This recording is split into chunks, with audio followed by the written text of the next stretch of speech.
Maharashtra media live. ST बसमध्ये प्रवाशाचा दुर्दैवी अंत। घाटकोपर येथील रवींद्र चव्हाण यांचा अचानक मृत्यू। चालकानं एसटी आणली सरकारी रुग्णालयात। भडवले ते बोरिवली अशी कोकणातून प्रवास करणारी एसटी बस क्रमांक MH20-2943 यामध्ये प्रवासी रवींद्र बाबूराव चव्हाण वय वर्ष 55 राहणार घाटकोपर आणि त्यांची पत्नी प्रवास करून आपल्या घरी निघाले होते। प्रवासादरम्यान त्यांना झोप लागली। त्यानंतर एसटी बस इंदापूरच्या पुढे आली असताना त्या महिलेला जाग आली। तिनं पतीला आवाज दिला, परंतु कोणताही प्रतिसाद मिळत नसल्यानं पती बेशुद्ध असल्याचं तिच्या लक्षात आले।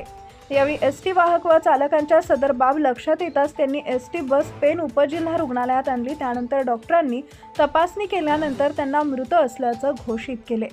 चिंचवली खेड येथून सोबत निघालेले नवरा बायको यांच्या प्रवासादरम्यान कोणतीही खबर न लागताच पतीची अचानक प्राणज्योत मावळल्यानं पत्नीवर दुःखाचा डोंगर कोसळला। सदर व्यक्ती नेमका कसा मृत झाला याचं कारण अद्याप स्पष्ट झालेलं नाहीये। सदर घटनेची माहिती मिळताच घटनास्थळी पोलीस दाखल झाले। घटनेची नोंद पेण पोलीस ठाण्यात करण्यात आली असून पुढील तपास सुरू आहे। पेण प्रतिनिधी किरण बांधानकर। Subscribe now and press the bell icon. Never miss an update.